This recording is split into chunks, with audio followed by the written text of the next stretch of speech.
I went to Starbucks 2 or 3 times a week, usually in the morning, so I would get my caffeine fix right before class. I'd never had a problem there before. At least, that was until this one time. On the morning it happened, I walked into Starbucks at about 8:30 a.m. It was busyish, but most of the people were sitting at tables, and the line itself wasn't that long. As I stood in line to order, I noticed this woman with short, messy hair and a brown jacket walk in and go straight to the counter where the employees placed the drinks. She continued to just stand there and stare at the empty counter. I thought it was a bit odd she didn't get in line first, since this was several years ago when online orders weren't a thing yet, but none of the employees seemed fazed by this at all. The other customers waited by this woman, and when their names were called and their drinks were placed on the counter, they walked over and took them. I placed my order and then stood as far away from the woman as I could while still being able to see the counter. Another guy was waiting too, and he went up to the counter and collected his drink without a problem. I noticed how the woman was just staring at the counter without blinking. Thinking back on it, it was really odd. It definitely seemed like she was waiting for something. When the employee called my name and put my drink on the counter, I began to walk up, but I wasn't the only one. That woman moved up too. Since she was closer to the counter than I was, she reached for my drink before I did and took it. Then she walked back to the spot she'd been standing in and just held it. Then she took a sip of my drink and gave me an evil grin.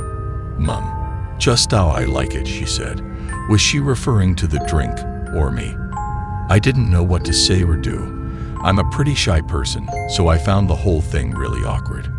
I managed to get an employee's attention and quietly explained that the woman had taken my drink. By this point, I saw her taking sips from it as she kept staring my way.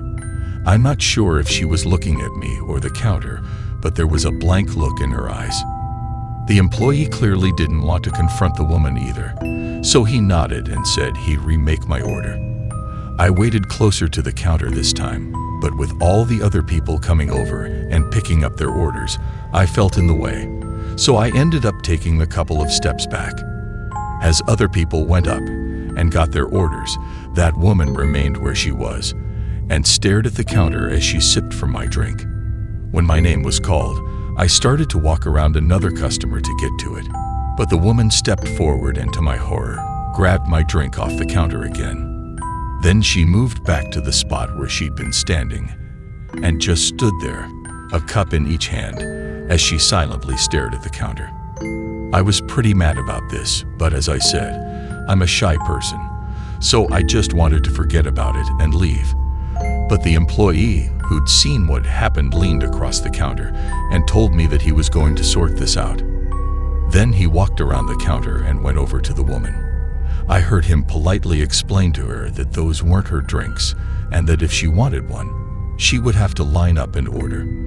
The woman didn't say anything, but then she balanced the paper cups on top of one another and started tapping her fingers against the top lid and continue with the monotonous tapping. The employee again told her that they weren't her drinks and that she needed to leave before they called the police. I was feeling really uncomfortable at this time, so I decided to just forget about my coffee and go. I think the employee may have shouted out to me as I walked past them, but I don't know.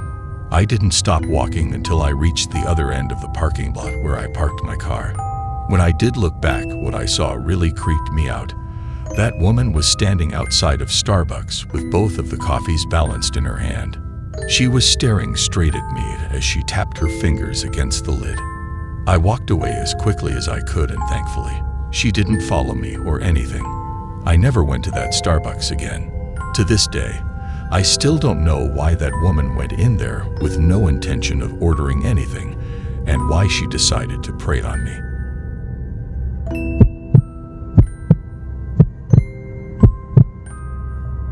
One summer, I got a part-time job in my local Starbucks. I got along well with my coworkers, and I was grateful to be earning some extra money. For the few months I worked there, it was pretty uneventful. Seriously, I think the worst thing that happened was when someone spilled their drink by mistake. But this all changed one work shift. It was close to closing time, so if I remember correctly, close to 9 p.m. The only ones left working at the store were my manager and I. She was tidying in the back room, and I was cleaning up out the front. There were only a handful of customers left, and they were almost finished with their drinks. About 5 minutes before closing, 2 men came in. They were dressed pretty nicely in dress shirts and blazers. I figured they'd come from some sort of event or something. The first man in the blazer then grabbed a soda out of the fridge, but then seemed to change his mind and put it back, whispered something under his breath to the other man, then both headed toward the door. I found this kinda weird, but before I could think any more about it, my manager shouted for me to help her with something. By this point, the other customers had left and the 2 men were leaving too, so I went into the back. When I returned, the place was empty, so I finished cleaning up. Everything seemed fine, so my manager did one final routine check around, including the restrooms. A few minutes later, she walked over to me with an alarmed look on her face and asked me if I was sure all the customers had left, since either the restroom door was jammed or someone was in there. She said she knocked on the door, but no one had answered.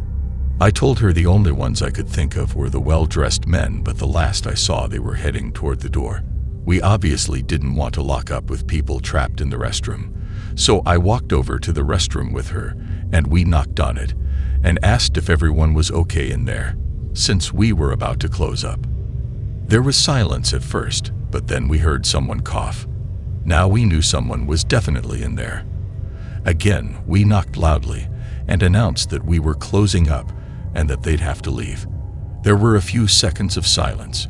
Then a male voice yelled no, and then muttered something in a foreign language that I didn't recognize. My manager explained that they couldn't stay in there, and unless there was a problem, they had to leave right now. Again, there was a few seconds pause, then a gruff no, followed by the same foreign muttering. My manager said that we needed to lock up, so if they didn't come out now, she was calling the police. After this, she signaled for me to step away from the door. Then she went and called the police. We sat at a table and waited for them to show up. They arrived about 10 minutes later and told us to wait outside while they dealt with this issue. It took a while, but when the police finally reappeared, they were able to pull one of the men from before out of the restroom and take him outside. But it was what I saw next that horrified me. The police were able to confiscate an 18-inch machete the man had hidden inside his blazer. As they walked him past me, his eyes locked on mine, and he gave me this cold look that made me shiver. Then he muttered something under his breath that I couldn't make out.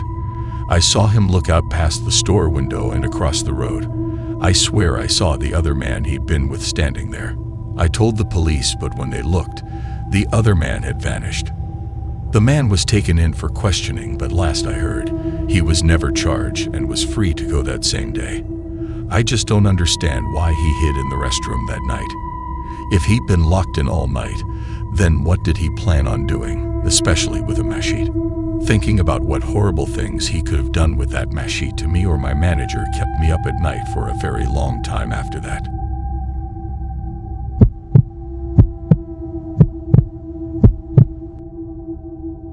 I don't really like coffee, but I went through a stage of going to Starbucks regularly because the girl I had a crush on worked there. Dumb, I know.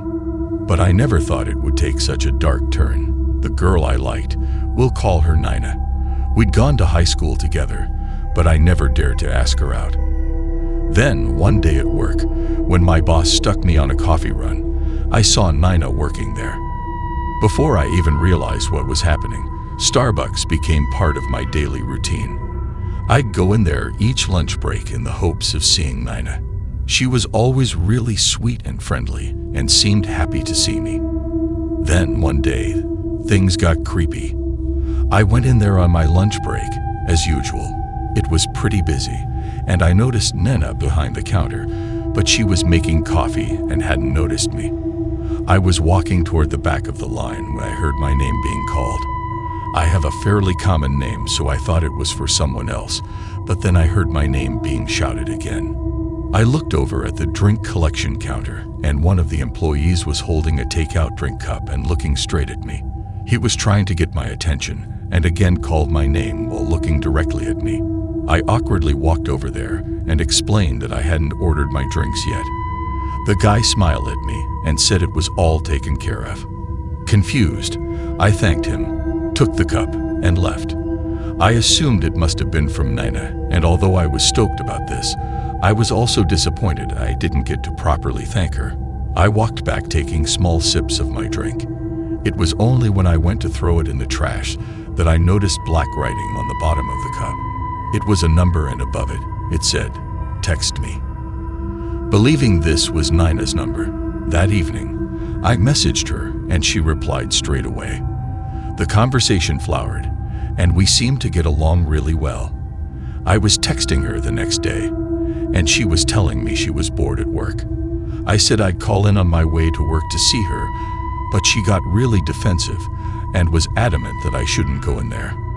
Then she texted saying she wanted to be able to talk to me face to face and asked if I'd like to meet up that night. I immediately said yes, and she sent me a time and place.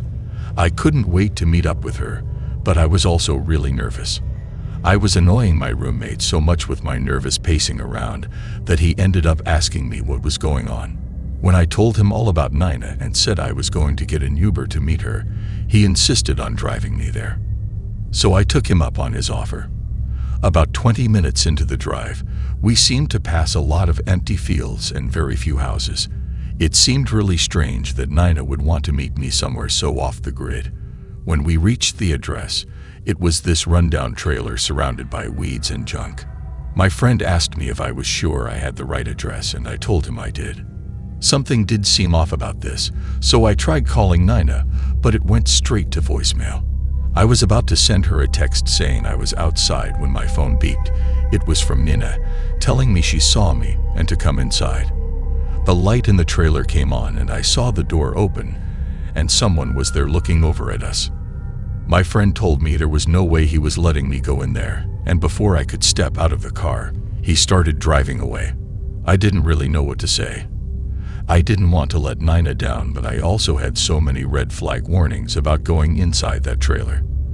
As we drove back, my phone buzzed several times. All the messages were from Nina. They were a mix of begging and weirdness. The last one was the creepiest one of all. It said, "You belong to me now. Come back now." The messages were so messed up, and I was glad I didn't go in the trailer. I stopped going to Starbucks, and I didn't message Nina again. At least, not until the next time my boss made me go on a coffee run. When I went in there, Nina was working the register, and right after seeing me, she gave a friendly smile and asked how I'd been since she hadn't seen me in a while. Not knowing what else to do, I apologized for leaving that night. She gave me a confused look and said she had no idea what I was talking about. It turns out Nina never set aside a drink for me that day, and whoever I was messaging definitely wasn't her.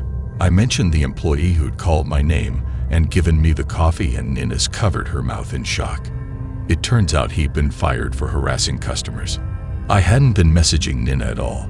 It seems likely it was that guy. I can't help but think about that night and what would have happened to me if I'd gotten an Uber as planned, and I'd set foot inside of that trailer.